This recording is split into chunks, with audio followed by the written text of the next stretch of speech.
Good morning. And I'm going to make you the chat monitor today if that's okay.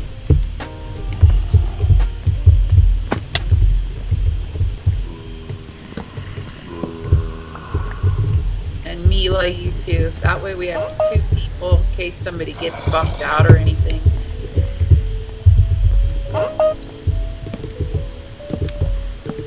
Go ahead and let people in while I put up the table of contents.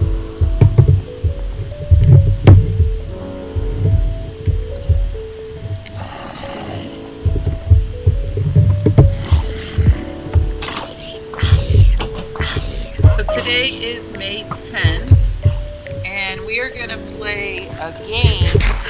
Normally when we play this game, it's in person, and it's a little bit more like walk around the room, interactive, lively. I don't know how it'll be for you as an experience remote, but we'll give it a try, because if you truly take on the challenge of each round and each puzzle and put your best foot forward, you will, I think, finally understand substitution if you don't understand it already. Some of you maybe already have it down pat, but if you don't yet, I think that doing these puzzles with shapes kind of helps. We'll need to get our journal set up for a place to write. I haven't quite done that yet, but I'll let you write in your table of contents, and then we'll set up our journal together.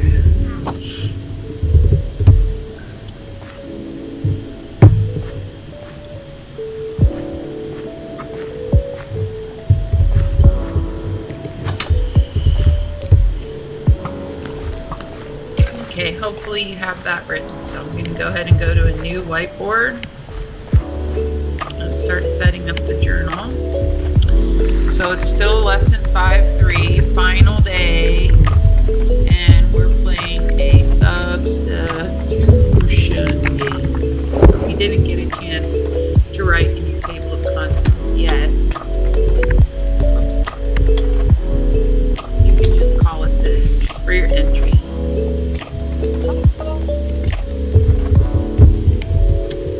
So today is the 10th, or the 11th for the kids tomorrow. And our goal is we will solve puzzles with shapes to help us understand, better understand, because I think you already understand it a little bit. Help us better understand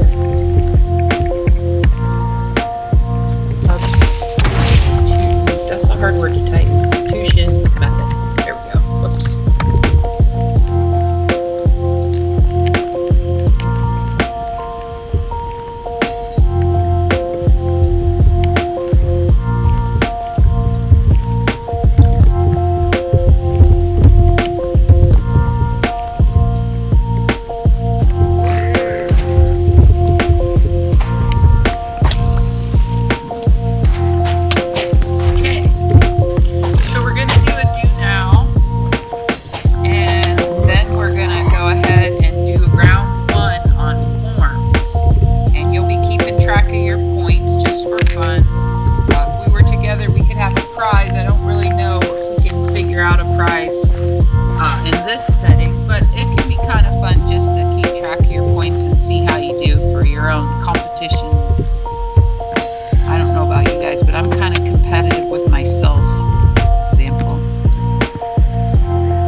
Not sure if we'll get to round 3, but just in case we do, you can make a spot for it too. So here you're going to put your answers. Here you're just going to put your points.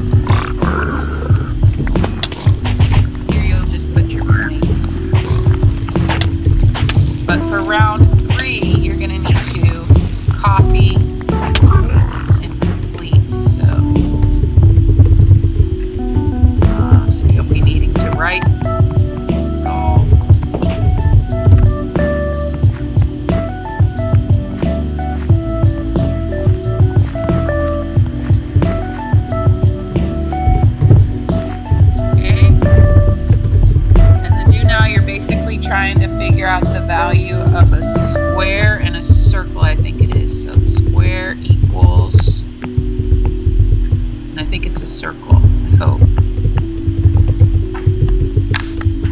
Zoom out a little bit. Give you another minute or two to get that all set up.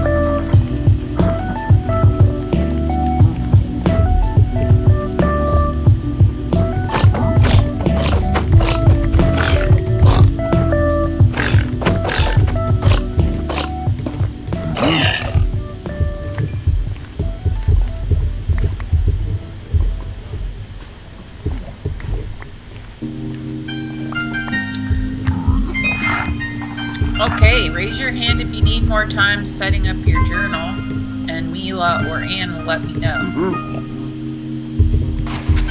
Is anybody raising their hand? No. Go ahead and put up. So, this first part, actually, let me zoom in a little bit.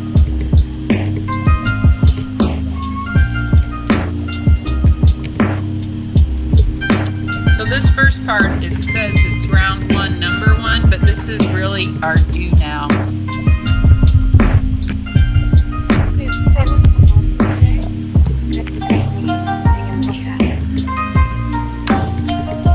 The goal is to use this shape puzzle game to help us understand substitution. Okay.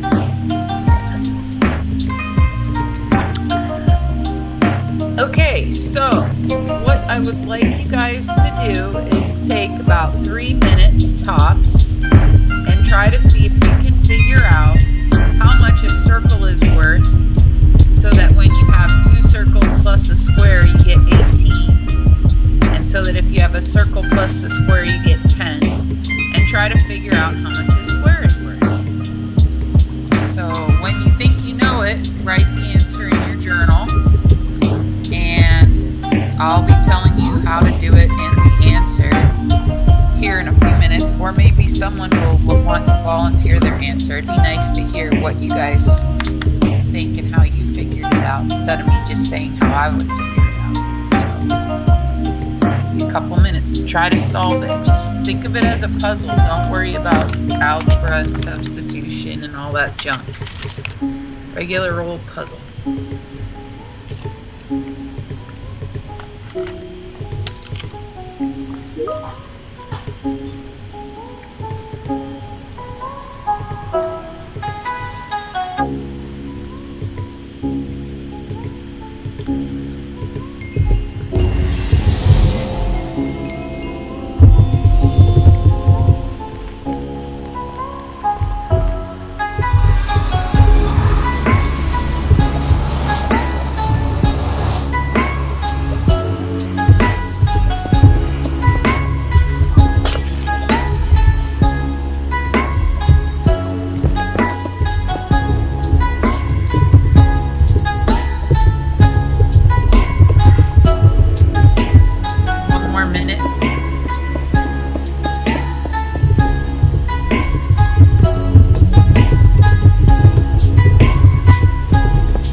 Did anybody figure it out and want to share their answer?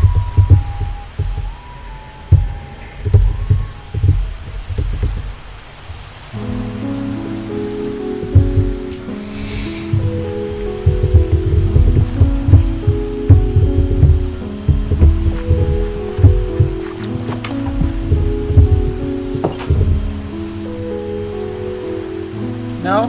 No takers? Too sleepy today? Well, I'll show you how I thought about it then, and then you guys can decide if that helps and makes sense. So what I thought was, if this part right here is 10, then this part right here is also 10.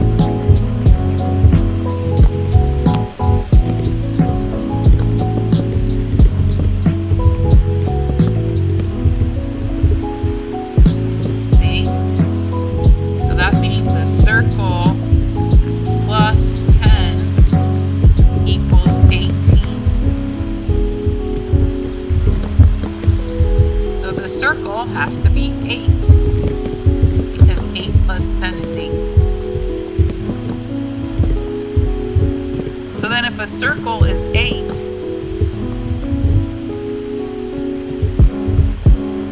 then the square has to be 2. Went back and checked it. 2 circles would be 8 plus 8 plus 2, and yep, that equals 18. And this would be 8 plus 2, and that equals 10.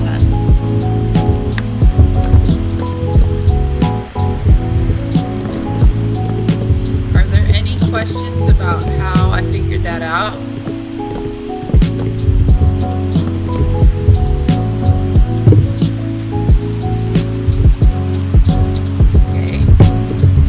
Back to the journal then, especially since it seems like it didn't get snipped yet. So the square was 2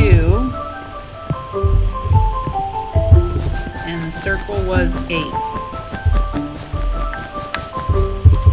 what I'm about to do is put a forms link in the chat, and the forms link is going to have 3 more puzzles like the one that I just showed you in the Do Now, and you're going to need to try to solve it and put your answers in. And participating in that and putting your answers in is how I'll take attendance for today. So if you don't participate in the forms, you're going to get marked absent. So make sure you do it. And I don't want to take too long because I do want to be sure we get to round 2. We only have 25 minutes left of class, and I think round 2 will take longer. So we're going to say you're going to have 10 minutes. And if people finish before then, that'll be great. I'll check in at 8 minutes. We're going to say you have 10 minutes to solve 3 puzzles on a forms link. Okay, so let me go ahead and go grab that forms link. So I'm going to stop sharing my screen for a minute. I'm going to go get that forms link. And then you'll have 10 minutes to solve the 3 puzzles.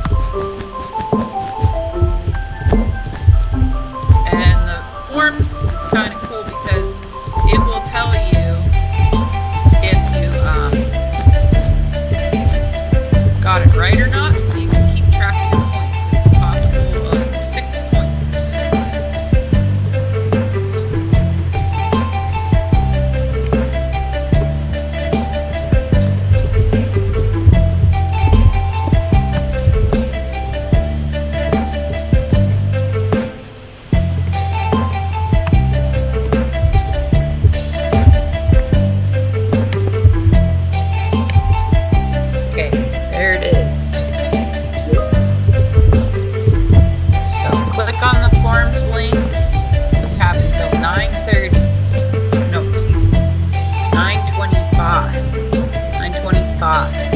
Solve the 3 puzzles. So don't hesitate.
Yes.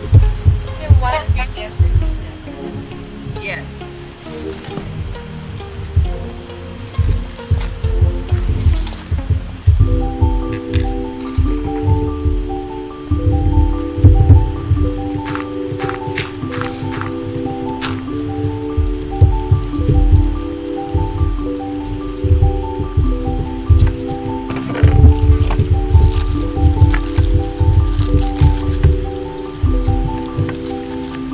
You won't get to see your score until you submit, so you have to do all 3 puzzles to submit, and I won't get to see your name until you do all 3 puzzles and submit. So don't get marked absent. If you're here and you're doing it, make sure you do all 3 and submit it.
Remember, you won't get marked as present unless you're doing the puzzles.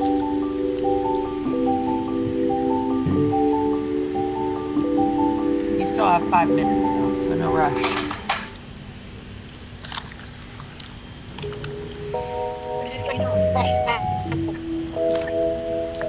I think you will. If you don't, sorry, we do have to move on to the next round.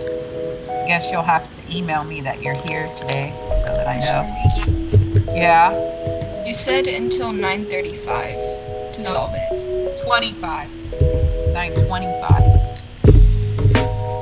Here's what I meant. Sorry. Yeah, because round 2 is on Nearpod, so at 9:25 we're going to do round 2.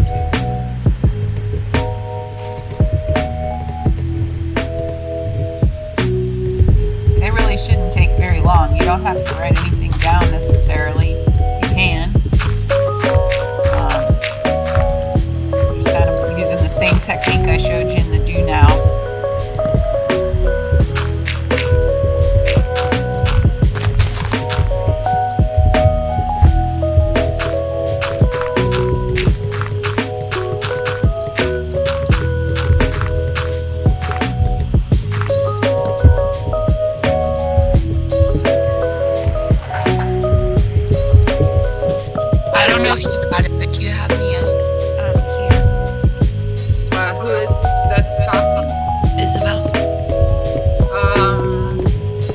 Yep, I got you. Thank you. So I just got Griffin, and I got Ashlyn, and I have Luna, and I have Casper, and Lena, Damien, Emerson, Grace, Isabel,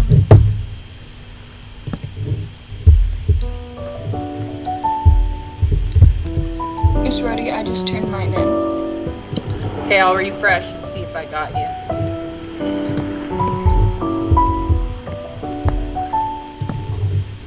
Yep, I got Mila. Mila, you probably got yours wrong because you said words. You were only supposed to say numbers. Yeah, sorry, I was a little confused. That's okay. Yeah, my brain. Yeah, I'm not like marking you down like for. This is just about effort and trying to find another way to look at substitution to make the problems you've been working on a little easier. I just wanted you to know in case you wondered. My brain has been working all week on like a lot of assignments and a lot of math. I spent 3 days working on like a bunch of math, so I understood it better. So my brain just decides not to work anymore. I got you.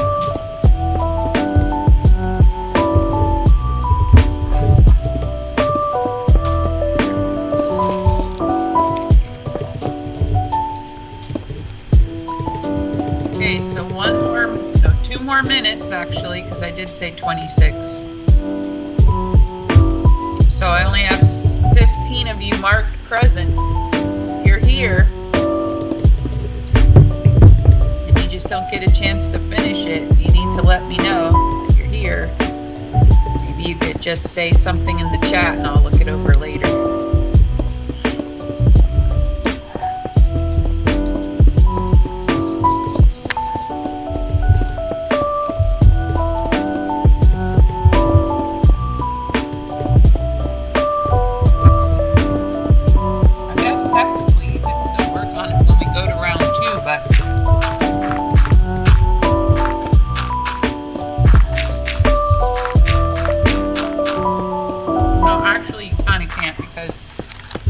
Round 2 is going to be one of those where we can't go to the next slide till we get people done with the slide.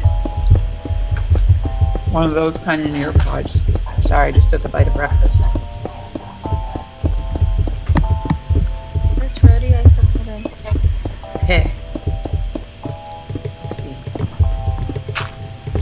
So we have Nevaeh, Tripp, and Reese now.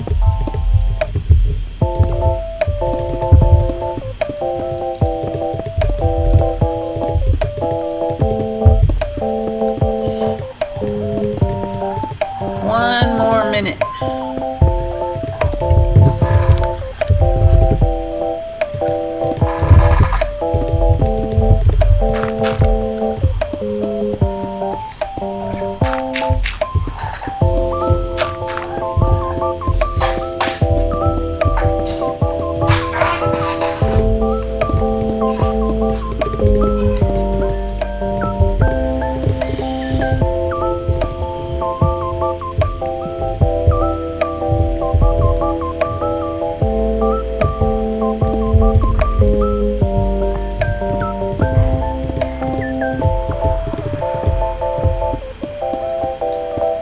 Okay, that's gonna be it. So if you're still trying to finish, I guess you can keep trying to finish while I go over it a little bit. If I didn't get you, you're gonna be marked absent except for Ava because I heard Ava's voice. So you need to be trying to do that. And let's go ahead and go over the answers. Let me share my screen.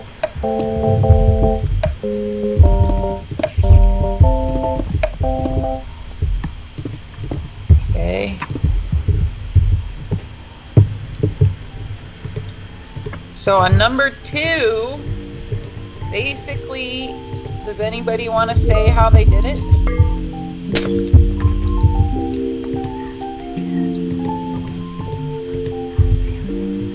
Oh, Yeah. yes, Via. So I knew that the second one, the two circles and the one square, was 17.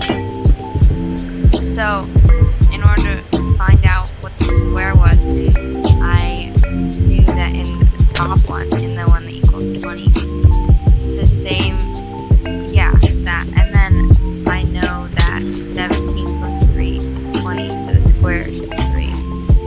Awesome. Okay. And then how did you get the other answer?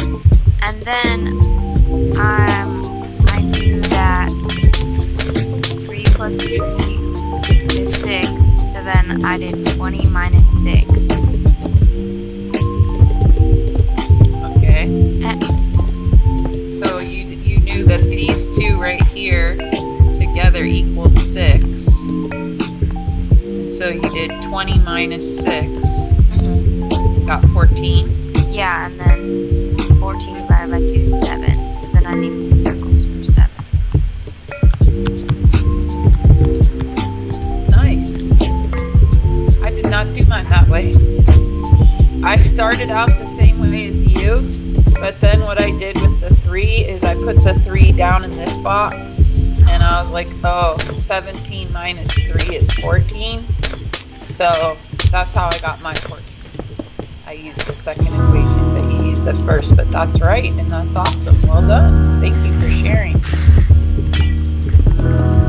Okay, how about this one? Anybody want to say how they got this one?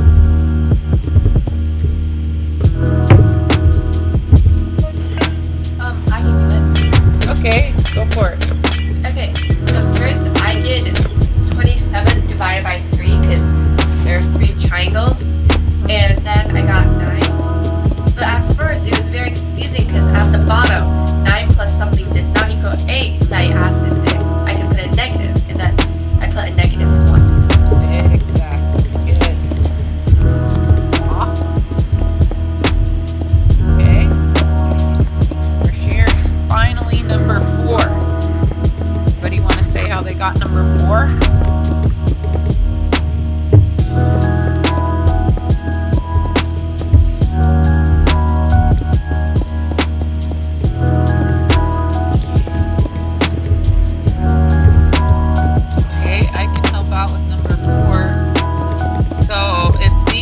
Stars equals 16.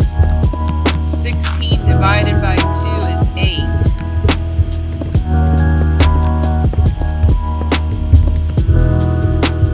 So these are 16.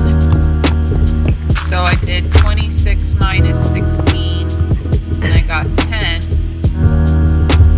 And then there's 2 triangles worth 10, so 10 divided by 2 is 5.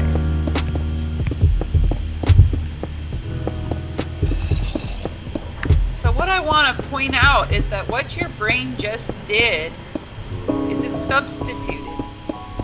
So like up here on this first one, Via, for example, substituted the 2 circles and the square, right? She substituted 17 in for those in this equation up here. That's all substitution is replacing something with what you know it is. And here, same. And then down here, in number 4, I substituted 16 in for the 2 stars. So really, this math is kind of an instinctual thing that you can do. So don't get psyched out. So let's try a Nearpod. I know we won't have that much time for it, sadly. But what we can do is we'll start the Nearpod together. We'll do like the first slide only. And then if you guys want to do more, can, but there's a homework assignment that I made that I didn't post yet of rounds 4 through 7. I think we'll skip round 3. We won't get to round 3. So after we try the Nearpod for at least 1 problem's worth, then for homework you can just go straight to round 4 through 7 assignment on Schoology that you'll see posted this afternoon when you go to work. If you're coming to school today, I'll give you the paper copy of it. And then on Wednesday, we're not going to have office hours again because we have a long homeroom again. So, but I did want to use Wednesday for taking any questions you had about substitution, and I'm going to have you guys do a review packet on Wednesday of everything we learned on topic 5. So you will have work to do on Wednesday, but it'll be on your own at your own pace, and you'll just be emailing me questions. And then on Thursday morning, during this morning time, we'll go over that review packet, and then in the afternoon, you'll be taking a test on topic 5. So that's kind of our week. I know I didn't send out my schedule yet.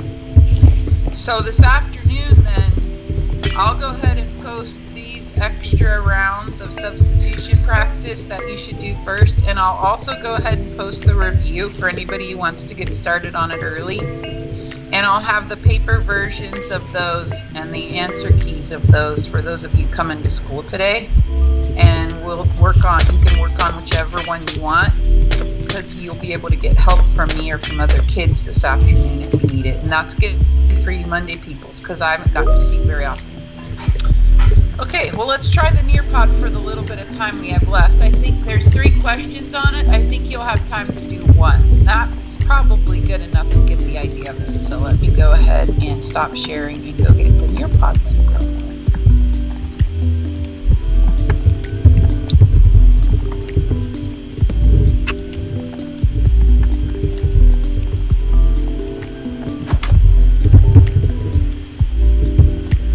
Sorry, it's making me log in again. That's okay. I think we'll still have time to do the first slide.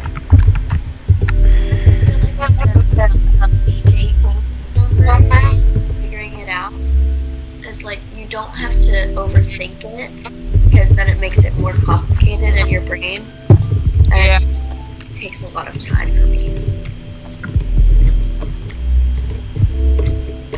Okay, so Mila and Ann, can you go ahead and put this code in the chat? D as in dog, Q as in queen, U as in umbrella, T as in teacher, G as in good. I'll go ahead and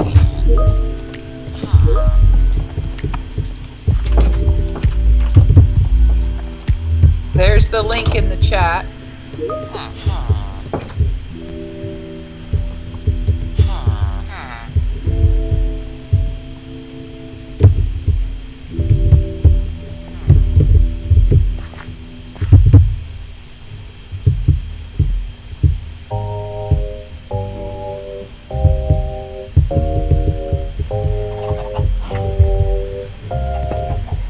So on this one, you have to draw the shapes that go with the equation and then solve it.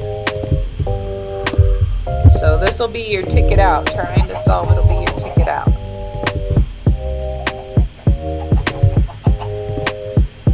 So I say to use circles for the X and squares for the Y.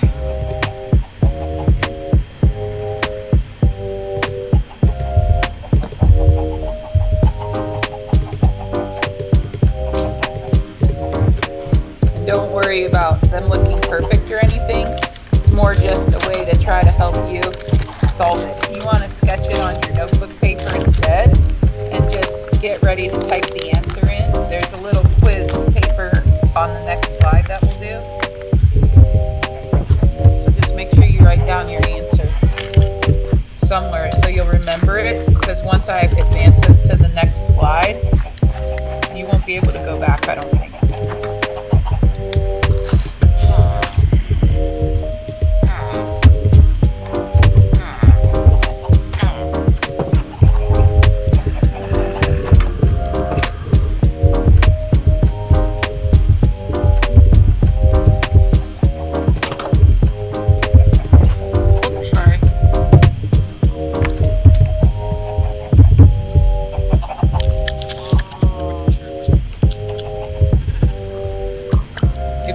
Talking, I can't really hear them.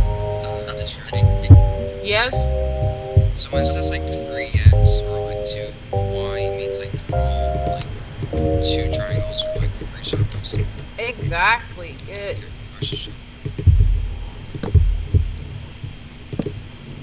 Okay,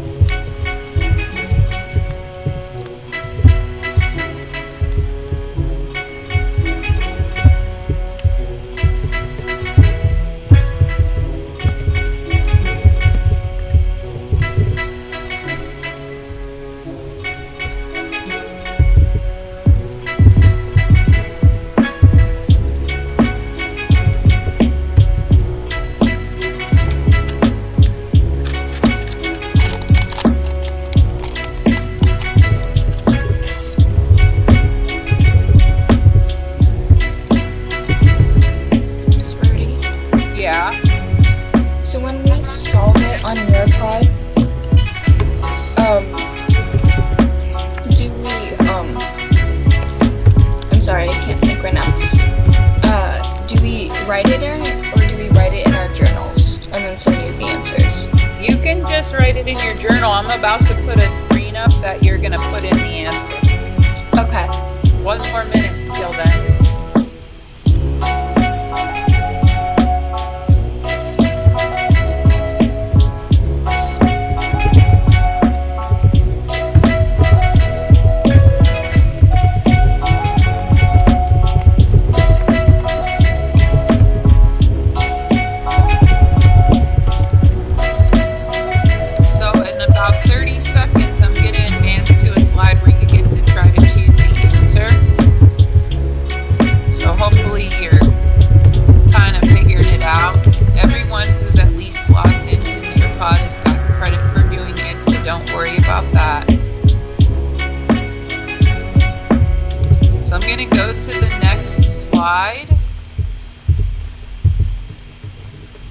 Miss Rudy, you're not sharing your screen.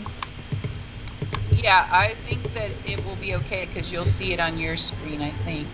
But I can share my screen once I get there just to be on the safe side.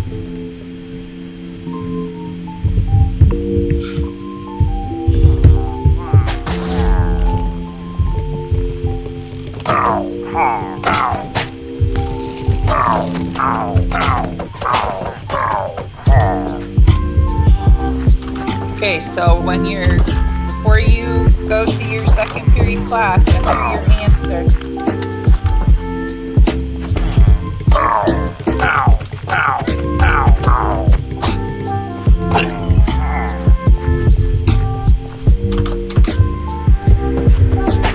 I know it's time to go, but I'm trying to get everybody in here. 1, 2, 3, 4, 5, 6, 7, 8, 9, 10. I know there's 10 more of you, so.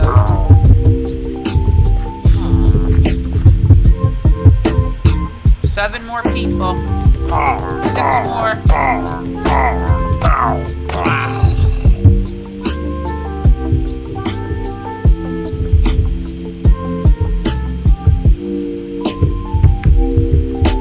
Can we get 3 more? We can't get 3 more by 9:41. I'll just play it because I know you gotta go.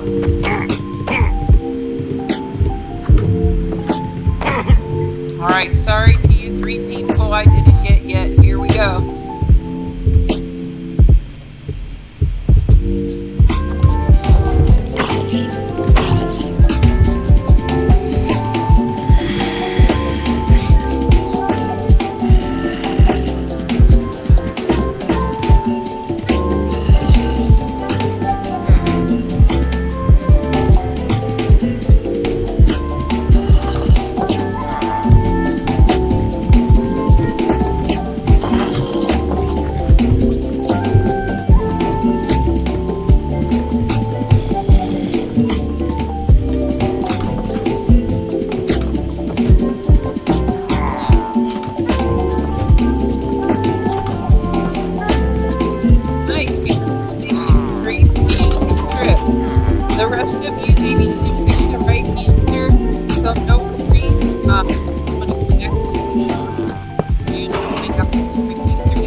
Otherwise, just up and down.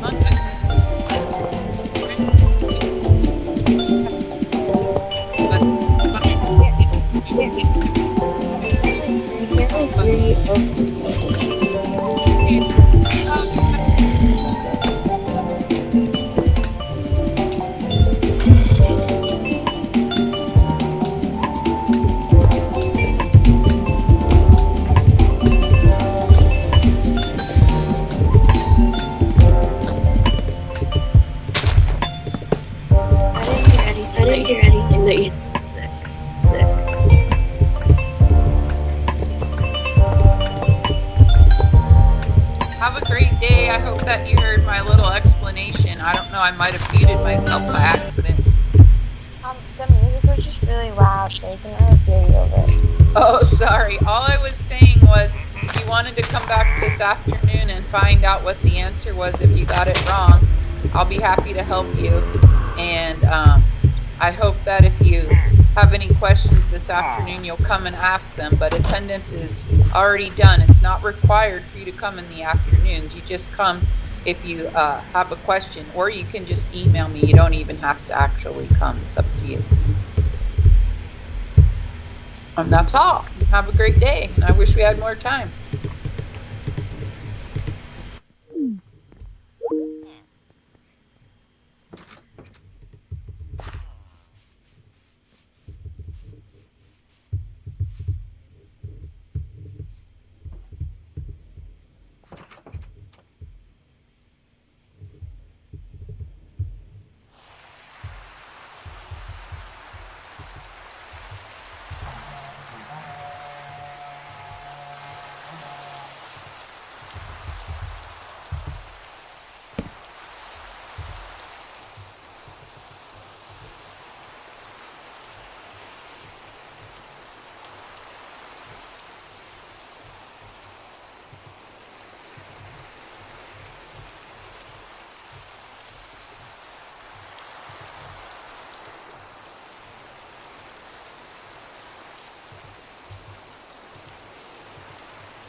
Oh my goodness.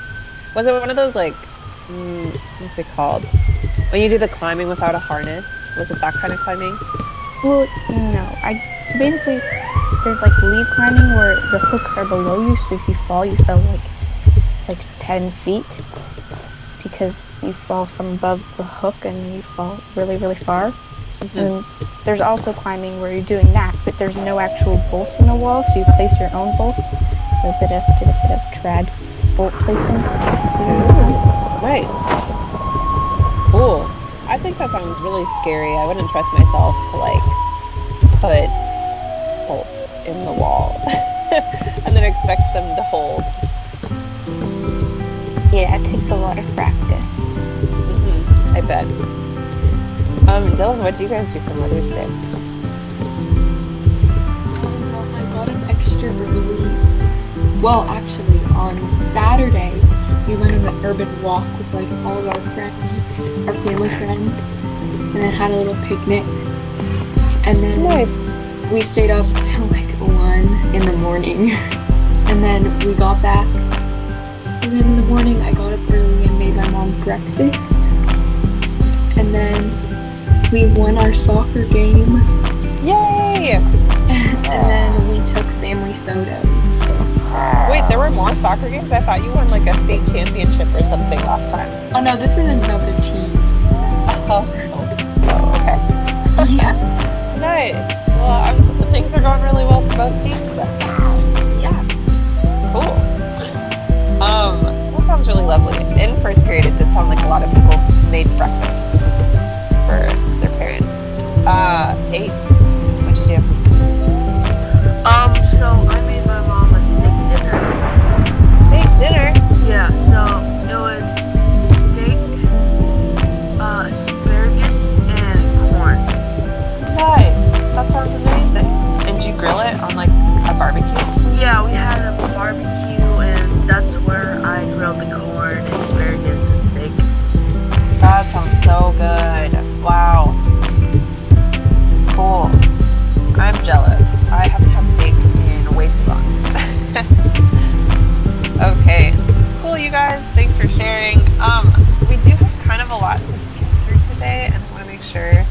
that we've got enough time for it.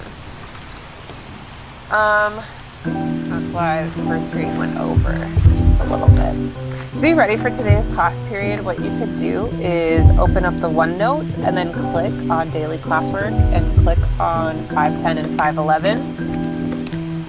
In today's class, we're going to be filling out all these orange boxes. Okay, so we're going to be filling out the orange boxes. It'd be helpful if you had your OneNote open and ready for that. Where's my power? Okay, here we go. Here's what's going on today. I am going to take attendance really quick. We're going to take a close look at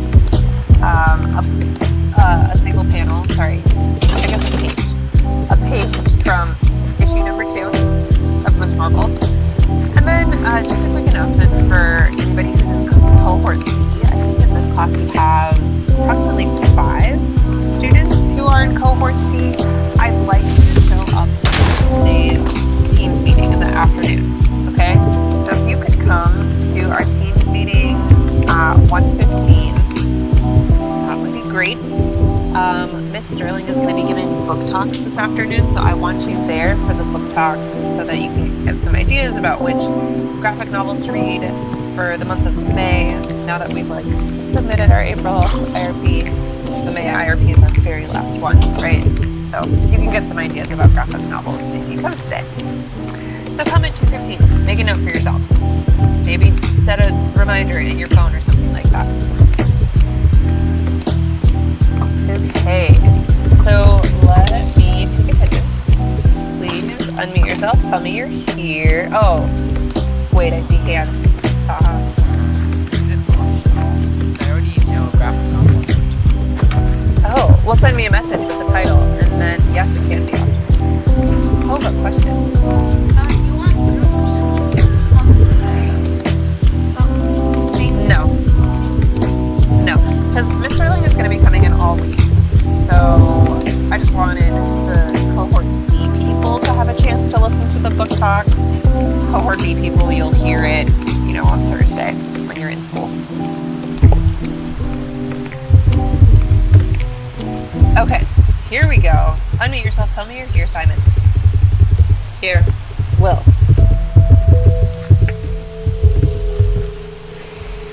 Here. Dipper. Isaac. Here. Oscar. Here. Jack. Here. Damien. Here. Zach. Here. Greta. Here. Sebastian. Here. Haha. Here. Adele. Here. Gwen.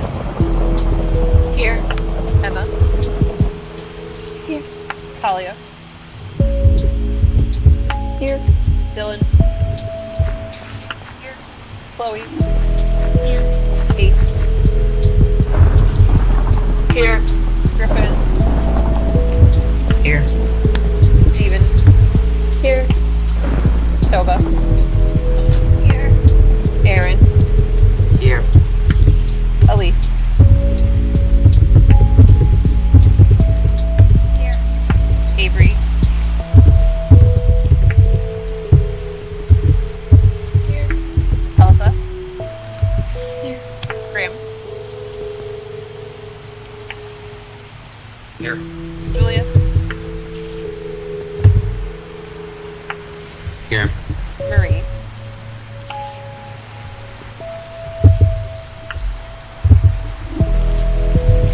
Simone. Here. Gabby. Here. Lillian. Here. Okay, perfect. Thank you. Okay, so the very first thing, oh my goodness, my mouse, you guys, the scrolling feature doesn't work for some reason. Okay, so the very first thing that I want us to do is to take a close look at this one panel from the second issue of Miss Marvel. And I just need a second. I just realized that I didn't delete what period 1 had said. So let me delete.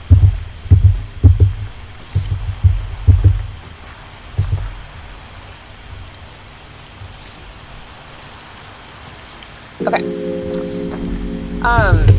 Yeah, so what I want us to do first is to take a close look at this panel from the second issue of Miss Marvel. And maybe this panel feels a little bit familiar to some of us because we talked about it briefly on Thursday when we were doing the tic-tac-toe thing.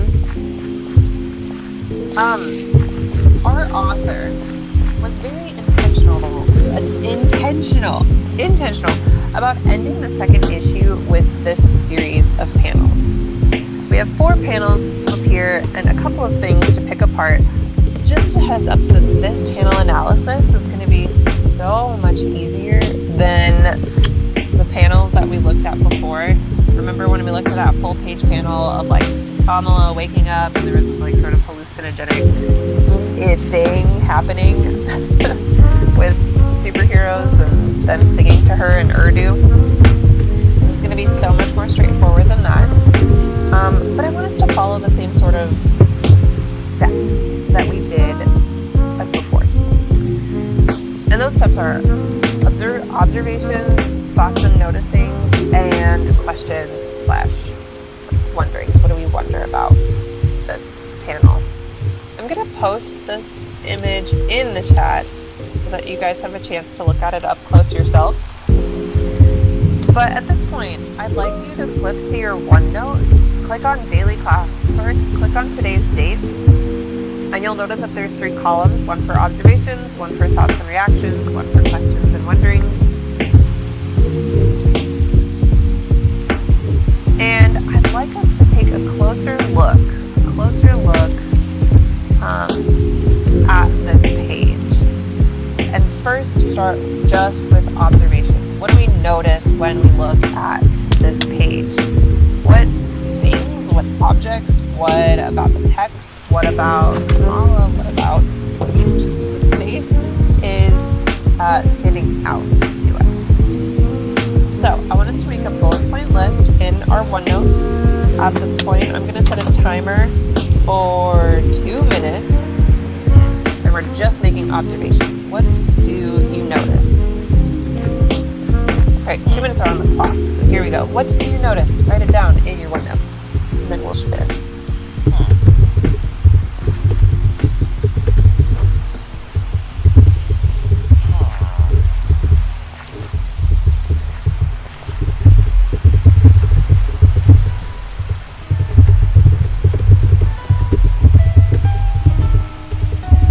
Yeah, Zach, question?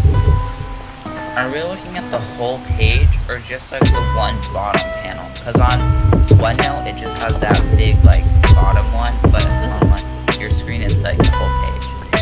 Yeah, you can look at the whole page. I know that in the OneNote I only posted the bottom panel. That was mostly to save space. But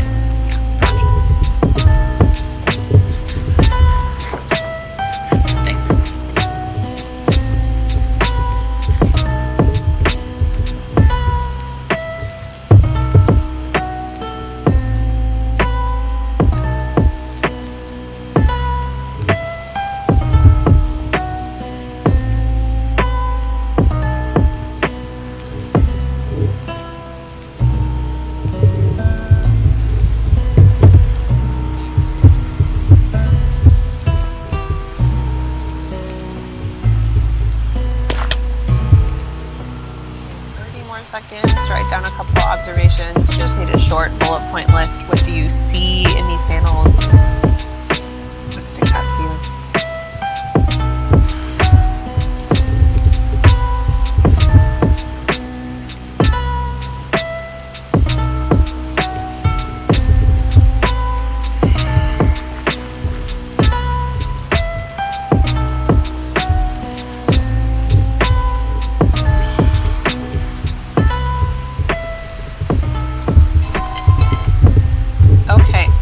That was 2 minutes. That went by like really quickly. It's kind of shocking how fast 2 minutes go by. What kinds of things kinds of things did you guys notice that I can put on our PowerPoint here? What do we see in these couple of panels? Jack? She's posing like Rosie the Riveter. Oh my goodness.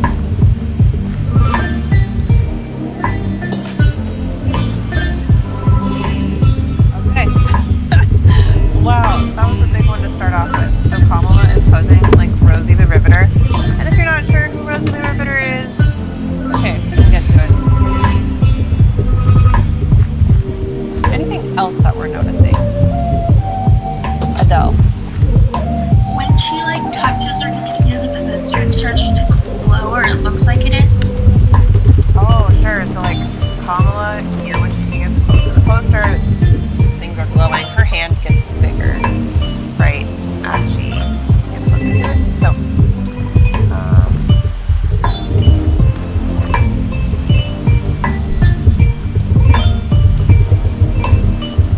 okay, perfect. So her hand glows, it's bigger. What else? What else do we notice in these couple of panels?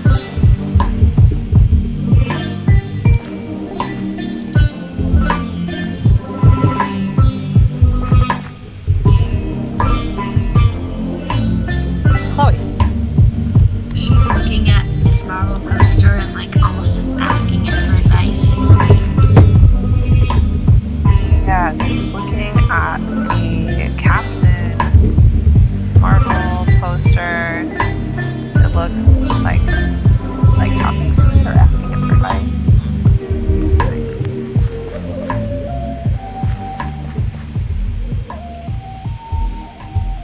Yeah, and hey, there is a Captain Marvel poster and it shows up in all 4 of the panels, right? So the Captain Marvel poster shows up in all 4 panels.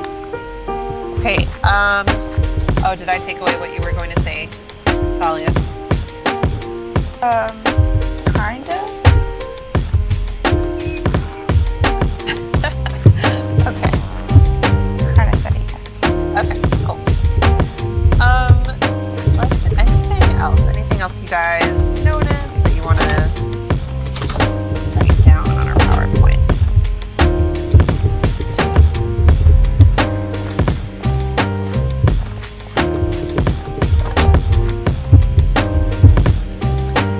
One thing I'll say that I really liked, someone had brought this up in first period, that in this last panel, the angle from which we're looking at Miss Marvel is like top down, right? We're kind of looking at her from 45 degrees, like above whatever. We're looking at her from like a higher perspective, right? And so like the way that the panel, that the subject is kind of situated in the panel, her hand is huge, right? Like her hand, it was enlarged, right? But like also with the angle that this last panel is in, it looks really massive. So I think in this last panel, we're definitely supposed to focus in on like that pose that Kamala is doing. So an interesting thing someone brought up in our first period class. The angle, the last. This is on the hand pose. Okay. Cool.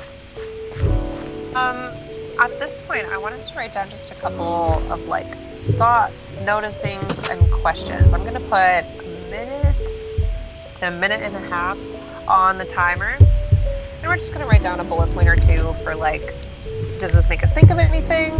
What initial thoughts are we having? And what questions, wonderings, what might we be having at this point? Okay, I'm putting a minute 30 on the timer. So here we go. Write down a couple of thoughts and a couple of questions in our own OneNotes.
Okay, so that is time. Is there anything that we want to write down? Thoughts, noticings, anything that we want to write down for like questions, wonderings that we might be having? What thoughts are we having? What reactions?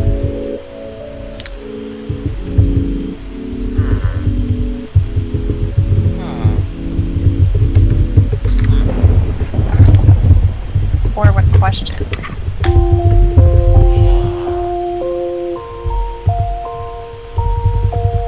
Simon. Well, the question I wrote down is, like, did her hand actually grow in this camera angle at the observation? Oh, sure. Yeah. We could ask, like, why? Right? Why did she, like, grow her hand? Why is there this emphasis on the enlarged hand in the last panel?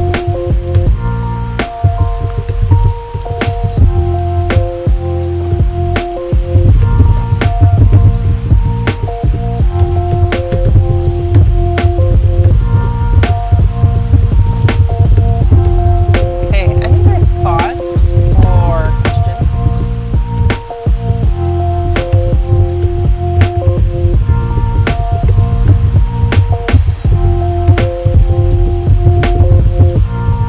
Okay, hopefully you guys have some down in your own OneNotes. It's okay if we don't put it down in our class one.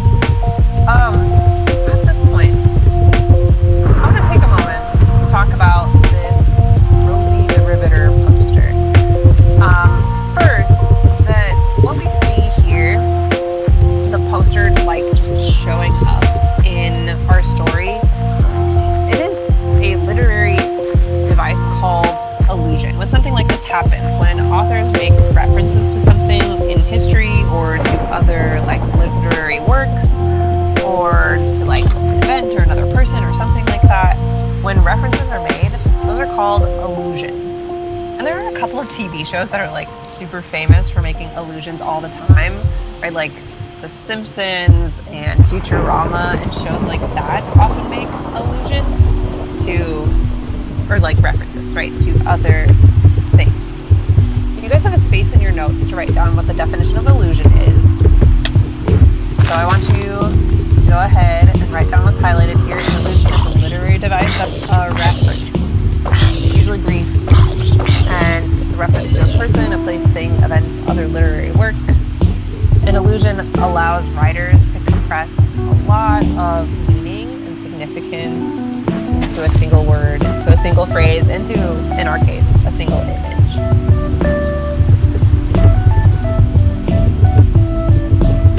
Okay, so take 30 seconds to write down this definition of allusion.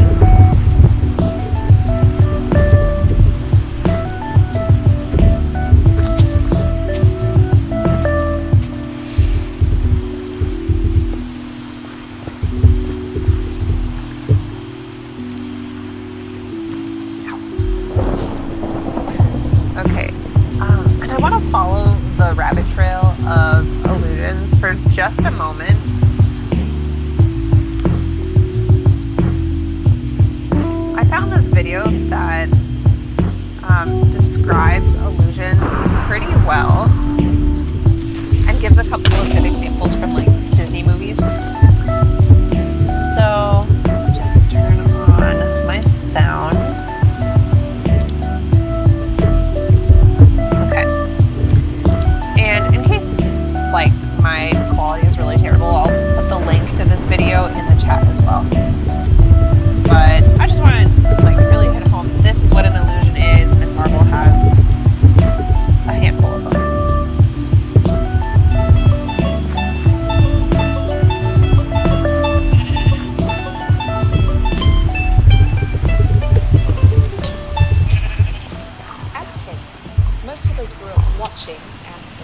ton of time. Yeah, Gabby, you have a question? Can you go back to the definition? Yes. And I can copy and paste the chat too.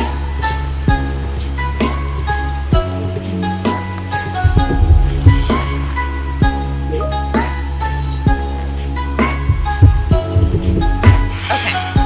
So that was just a sort of brief video about illusion.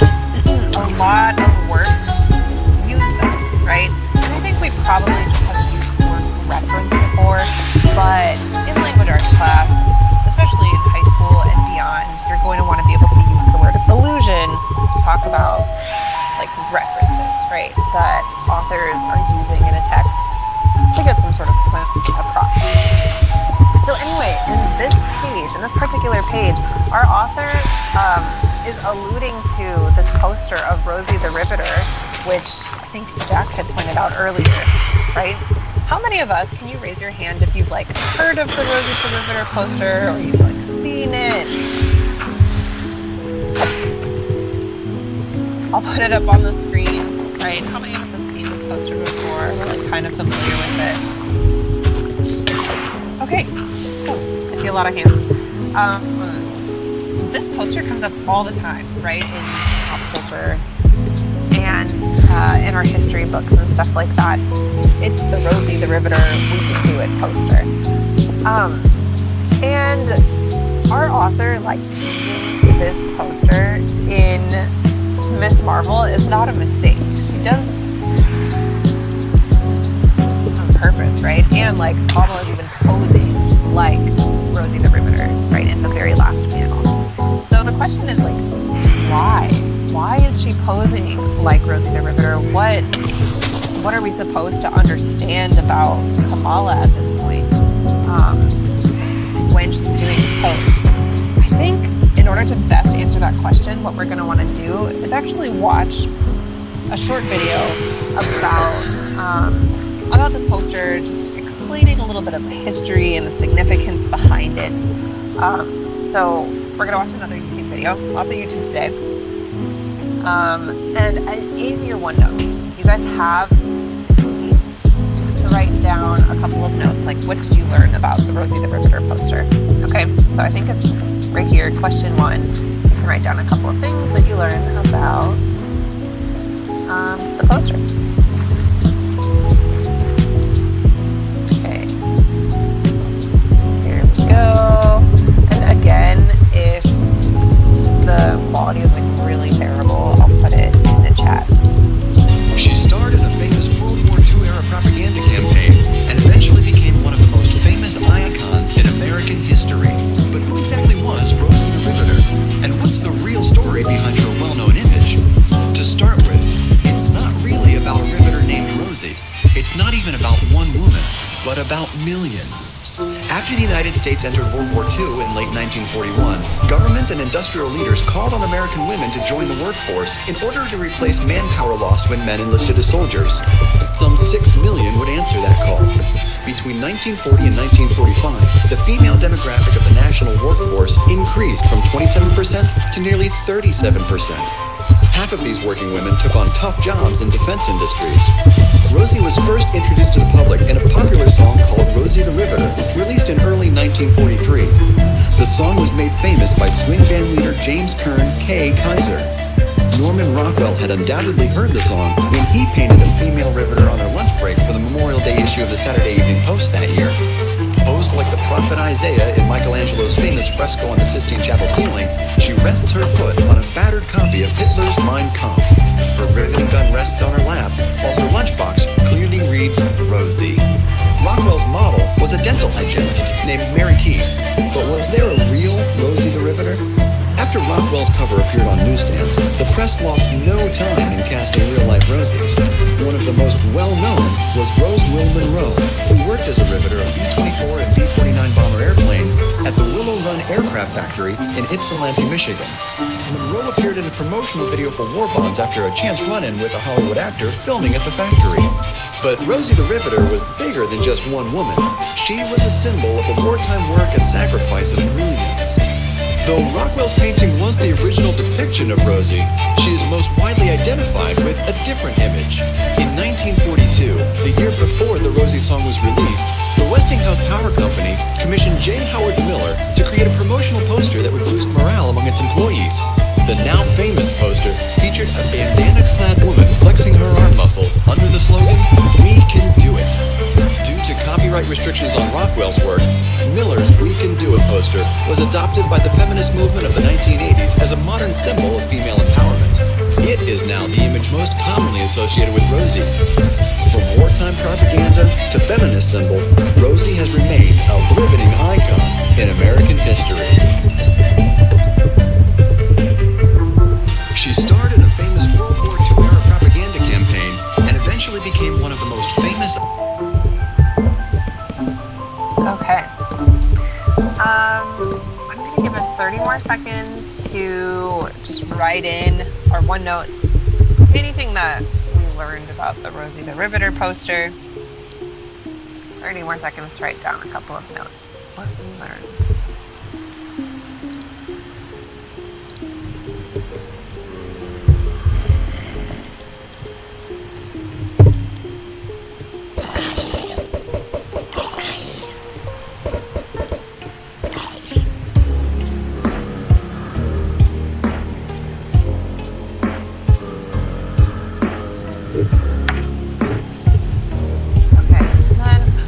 Quick. Let's have end at 10:20 or at 10:25.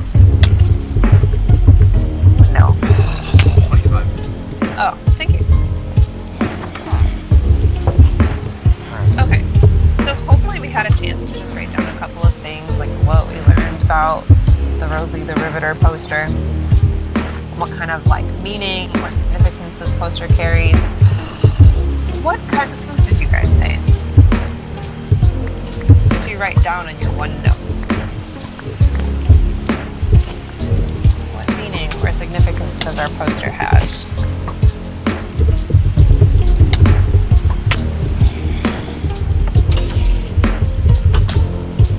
Zach? It was like a sign for working women during, I think, was it World War II or World War I? 2. Okay. Yeah, so the poster was a symbol, right? A symbol for working women in World War II, kind of like a call to action.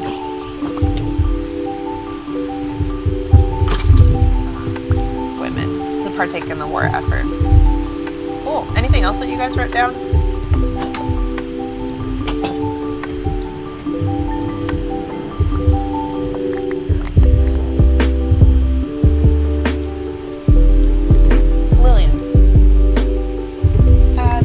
Reference to Rosie was in a song title.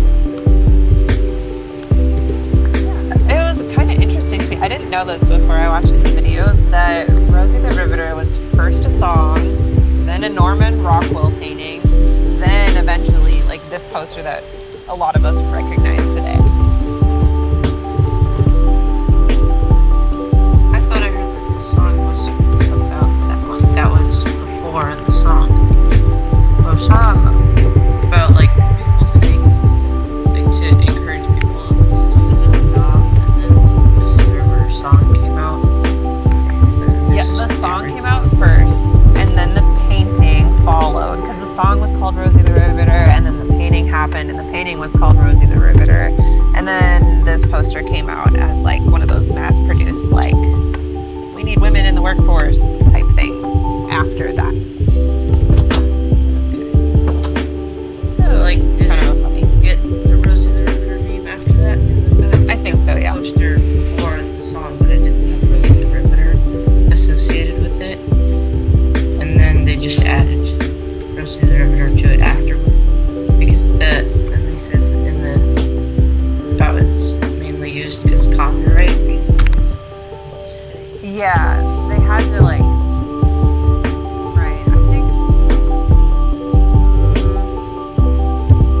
we'll have to go back into the video and look, but I think it was song, then painting, then poster, and yeah, the painting could not be used like later on by like feminist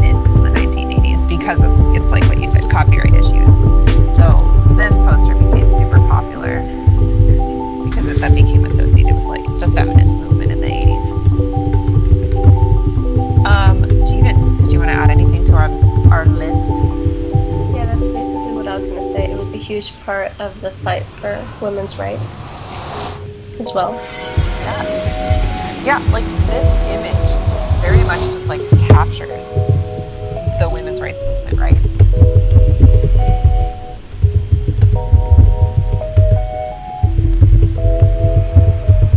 Okay. Perfect. So, hopefully we wrote something along those lines down in our notes. Now, at this point, what I want us to do is kind of smush together all of these things that we've been talking about. We noticed a couple different things about our panels, right? That the poster is there. And technically, if this poster is Captain Marvel mimicking Rosie the Riveter, and then it's Kamala mimicking that, but whatever. There's like a lot of layers to it, I guess. We got the poster. We got this like mimicking going on of Kamala posing just like the poster. And I guess the question is like, why? What does it symbolize, right? Like, what is the meaning behind Kamala standing the way that she's standing, mimicking that poster? Why is the poster even in the image? What does the author want us to understand about Kamala at this point in the story by alluding, right? By alluding to this particular poster. So I want to give us maybe I'll say like a minute or so to try to answer that question on our own, and then we'll come back together and just hear what you guys are thinking. Why is Kamala posing like Rosie the Riveter? So 1 minute on the clock. Go ahead and try to answer that second question on your own, and then we'll chat.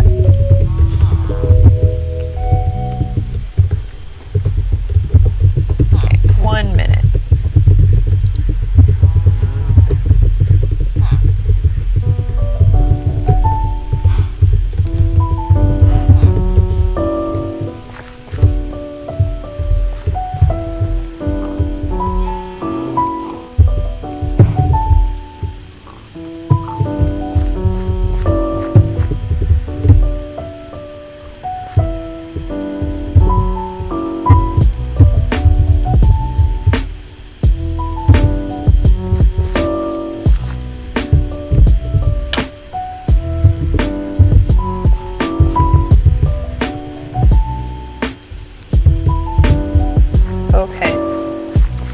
So, what thoughts do you guys have? Why is Kamala posing like Rosie the Riveter? What was the point of throwing this illusion in the story? Sebastian? I was thinking that the author was trying to convey that Kamala feels like empowered, and that she's gonna do something like big with her power. Ooh, I like that. So the author's trying to say that Kamala is feeling empowered. Do something big, right? Like she's not just going to sit idly by, but she's maybe going to become like a really active superhero at this point. Jeevan, what do you think? Yeah, she's gonna feel empowered, and she's also gonna embrace being a superhero and just try and do her best, even though it's gonna be hard, because she can do it. Ooh, I like that. I like that you incorporated that phrase, right? She's gonna embrace being a superhero. She can do it, right? Just like the poster, kind of like empowers women and is like, you can do it, right? Like you are equal to men. Okay, perfect. That is so good. You guys might have written, like the rest of you might have written something a little bit different in your OneNote, and that's totally fine. Like with analysis, there is gray area. We can say a lot of different things about like what the connection is between this poster and Kamala posing, but I think these are two really solid answers. Really nice job. Oh my gosh, it's 10:26. Okay. So this afternoon, folks, just a reminder that if you are a remote student today, that you are going to be working on, if you like scroll just a little bit further in today's page, the exit ticket is there. It's the tic-tac-toe thing again. On Thursday, we did the tic-tac-toe together in class. If you were a cohort B person, we did the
A new fitness challenge, great push-up challenge. So before we start the challenge, study push-up and different variations you can do to achieve your push-up goals. Great exercise, and it definitely is a good segue from the plank because we work a lot of the same plank muscles that you work during the push-up. Great. And in class, we're going to be starting with frisbee unit, and because we can't play alternate frisbee, we're going to be playing a little bit of frisbee golf.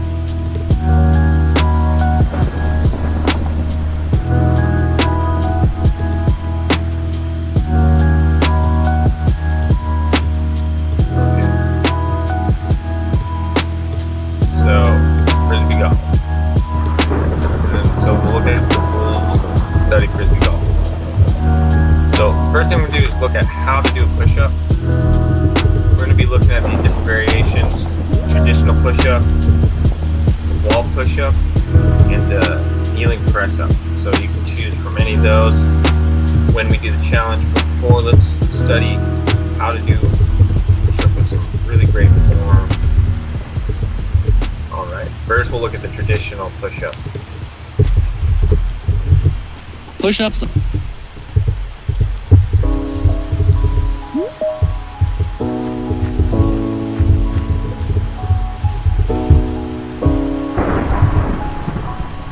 one of the most fundamental bodyweight exercises and are very popular.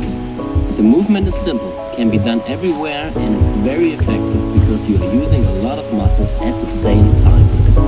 Sounds good, right? The problem is that a lot of people concentrate on quantity instead of quality when doing push-ups. To avoid this, you should focus on these 4 points to make your push-ups perfect. Let's start straight with the number 1, the body position. The push-up is not only a triceps, chest and shoulder movement. Most people neglect their tension in the abdominal muscles, the hips and the legs. Often they form an arched back and have a leg and body tension. To avoid this, tilt your pelvis backward and keep your butt squeezed tight. The movement gets a lot harder with this, but it's also more effective. The second point is the arm position. The arm position doesn't really matter in terms of the perfect execution. A perfect push-up can be done with a wide or a narrow grip, but it's important to place your wrists in a nearly vertical line under your shoulder when you do the standard push-up.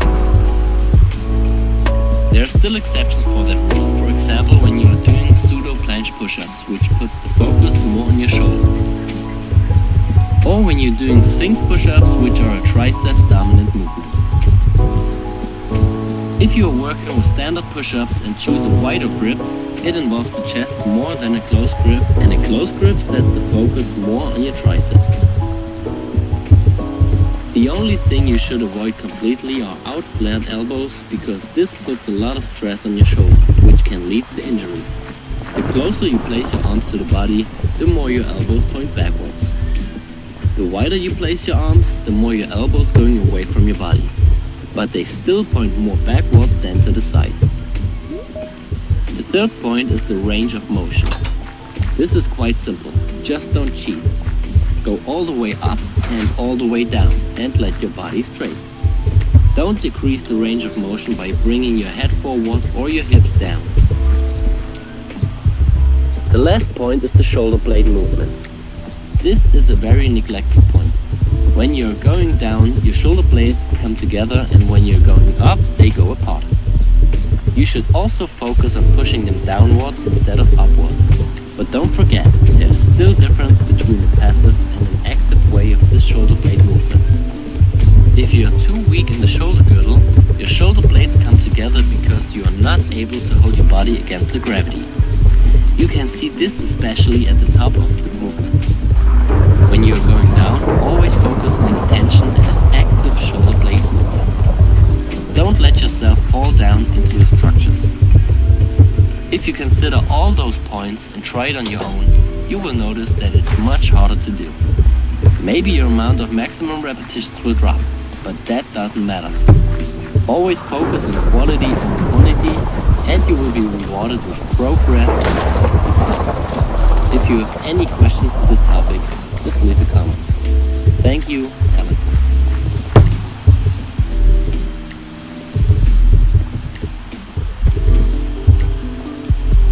Alright, there's some great pointers on how to do a really good quality traditional push-up. We're going to look at the kneeling press-up now, which is another great exercise to do.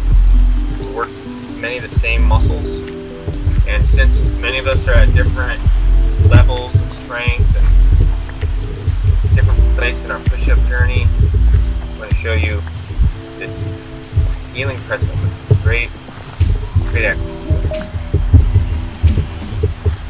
Push-ups. Alright, here's the kneeling press-up, okay?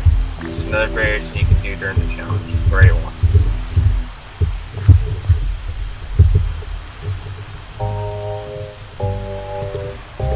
Hi there, and welcome to this Get Exercise Confident video.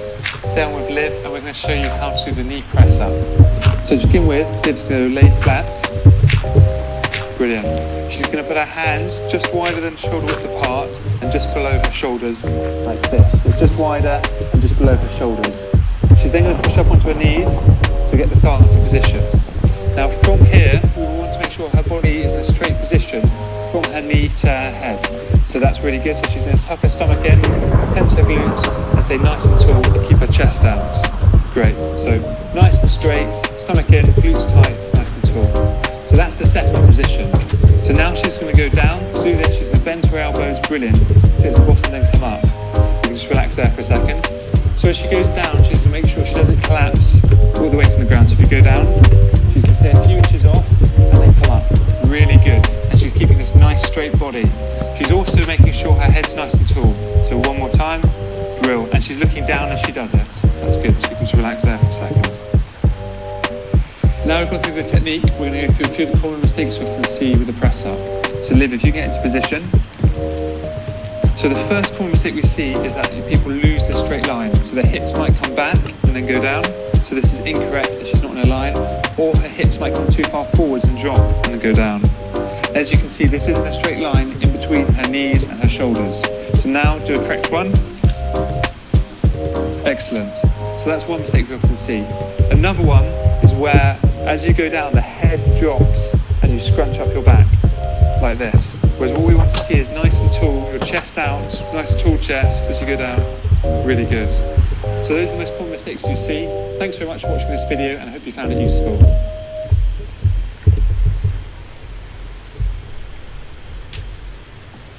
There's some great tips and some common mistakes similar to what was pointed out in that last video. The last variation we're going to look at is wall push-up, wall press. Another great option.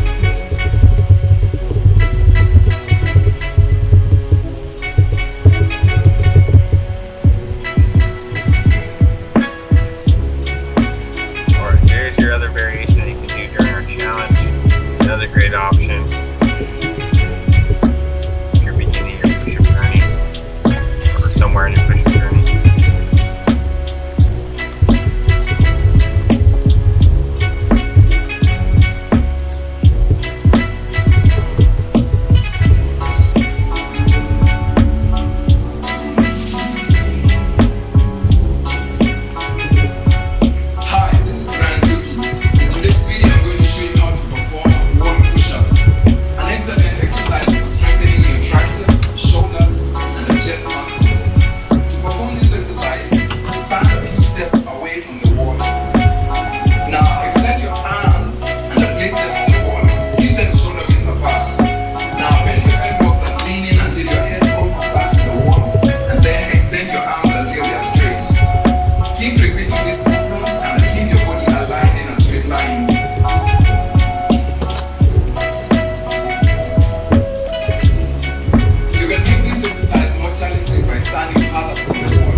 And if you really want to target your triceps, keep your hands close together. Form a diamond with your hands and then perform the exercise from this position.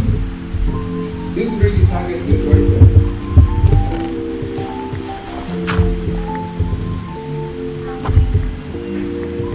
After you can do 10 to 15 reps of this exercise, advance to a more challenging push-up variation, like the regular push-ups or incline push-ups, where you perform push-ups while placing your hands on an elevated surface like a chair or a bench. That is all for today. Now, if you'd like to get fit while exercising from home, I recommend you check out my program, which is in the link in the description. Alright, there's your 3 different options to choose from while we do this wonderful challenge.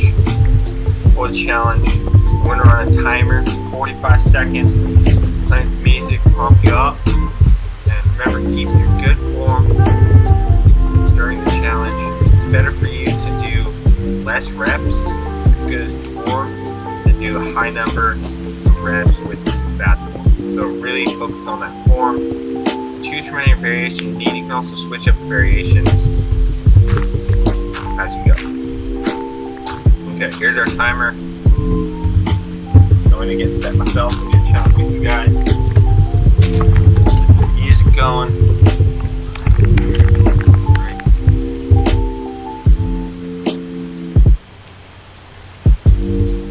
Some music.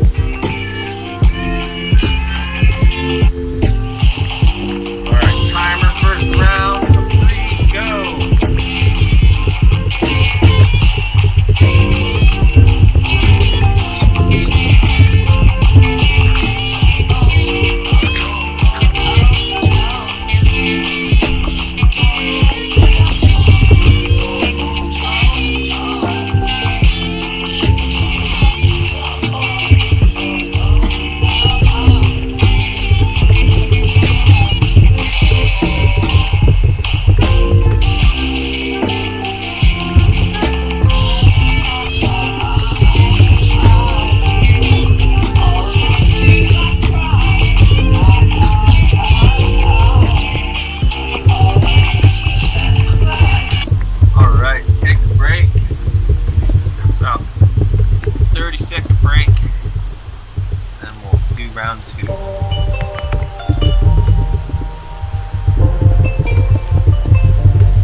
round, round 3. Here's some music.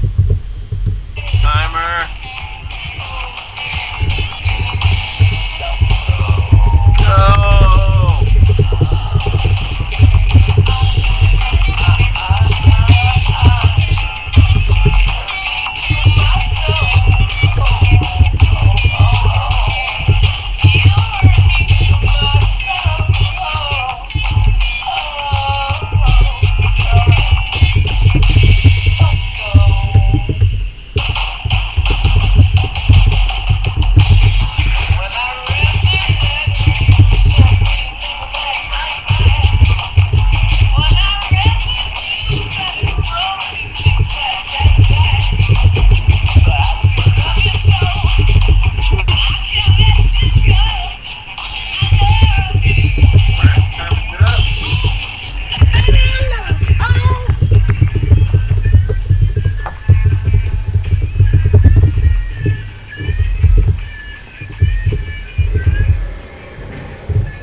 Great challenge there. Good job, guys.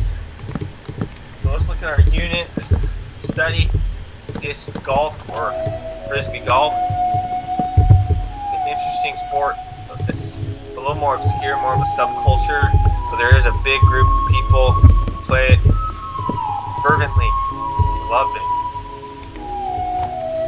So it's similar to golf. You're trying to tee off and try to get your disc in the hole with the least amount of throws. So we're going to watch a little video just to give you a better idea of what disc golf is. And there's a lot of places where you can play it here in Seattle.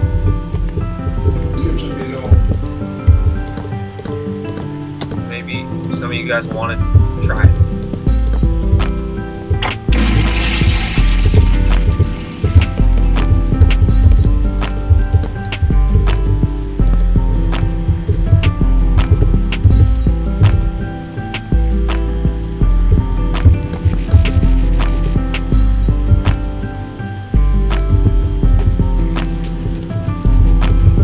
Disc golf is golf for the next generation.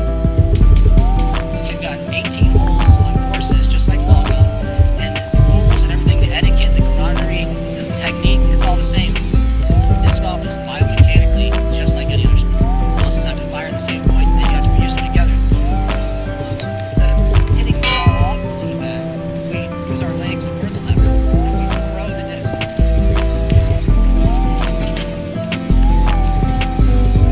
We have a suspended catching device.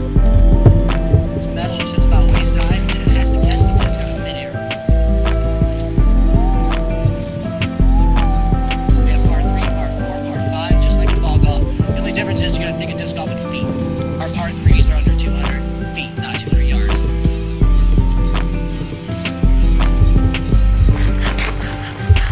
The reason we play the game is just watching the flight. For me, it's like hitting on the fast break and just going down and just slamming it. It's just such an adrenaline rush. Those bad shots and the anguish and missing putts are all just resolved once you hit that line and you just have that moment of zen.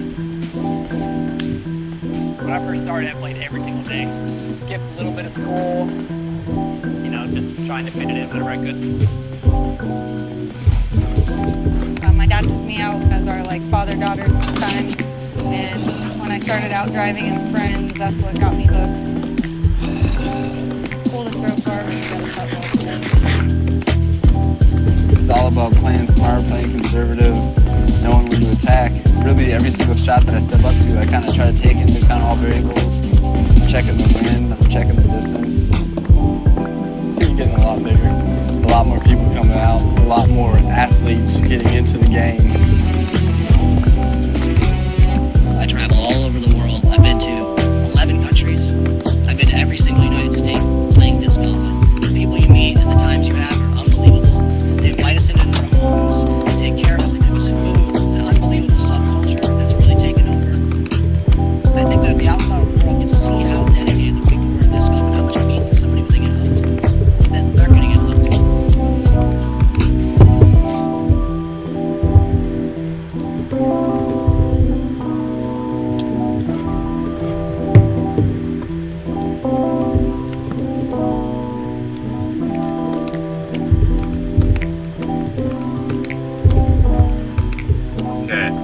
game there. There's a better idea of what disc golf is. Now that we see what it is, we're gonna look at the rules now, so you know how to play. We'll play today. Maybe if you want to play at home or go to a park and play. Right? The rules of disc golf. The object of the game is to get a flying disc into a target in as few throws as possible. Disc golf is a mixture of traditional golf and ultimate frisbee to create a compact sport. Instead of a golf ball and a ball, players throw plastic flying discs, sometimes referred to as frisbees, along a course split up into 9 or 18 holes. A typical hole is like this. The terrain is more vast and varied than a regular golf course, and these obstacles make it challenging to play. The game starts at the first hole. A player will start by throwing the disc within the tee area. The aim of this first shot is to throw the disc as close to the target as possible. Once they have completed their shot, it's their opponent's turn to do the same. And they make the next throw from the spot where their previous disc has landed. The golden rule of disc golf is that you must throw the disc as it lies. You cannot move the disc or the environment around it to create a better throw for yourself. Players then alternate throws until all players have thrown their discs into the target. These targets are usually steel baskets with a chain net to catch the discs. For a hole to be complete, the disc must land in the chains or into the basket. If it hits the target and bounces back out onto the floor, this does not count. The amount of throws it took to hit the target is recorded, and then they move on to the next hole. A game is typically played over 9 or 18 holes. The player who completes the course with the fewest amount of throws wins. That's basically the gist of it, but there's a few other rules that you'll need to know before playing or watching disc golf. For example, terrain.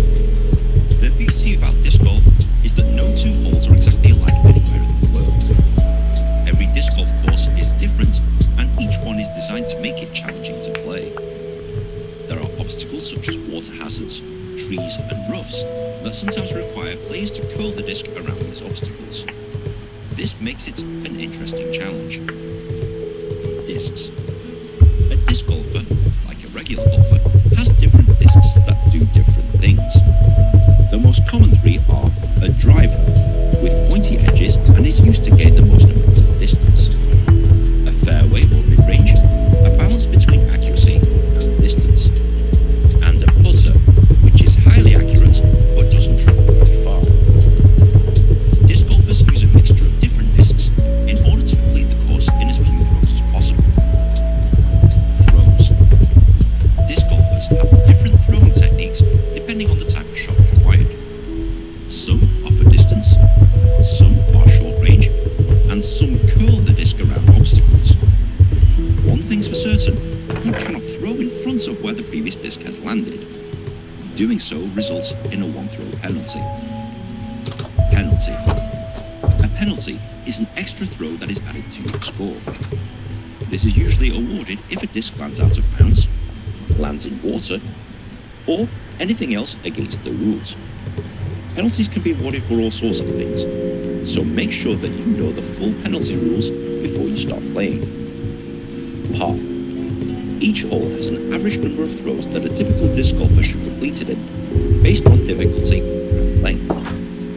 This is known as the par of the hole. Depending on how you perform on the hole, it depends on how your throw was designated. This table makes it easy for you to identify the relevant disc golf terminology given your performance. For example, if you manage to hit the target in one throw fewer than par, this is known as a birdie. One throw more than par is known as a bogey, etc. Hole in one. If you manage to hit the target on the very first shot from the tee area, this is known as a hole in one, and is a rare achievement. Match play. Contests between just two people can be sometimes played under match play rules. In short, the player who wins the hole gets 1 point. If scores are tied in a particular hole, either player scores. The person who has the most points at the end of 9 or 18 holes wins. If you found this video helpful, please be sure to like, share and subscribe. It takes me ages to make one of these things, and good karma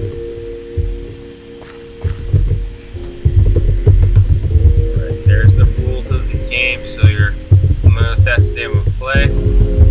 Look at your options for today. Go here. And week. Alright, we have a little learning plan here. Okay, you can practice catch and throw, and there's some nice instructional videos there so you can practice that. Maybe have somebody catch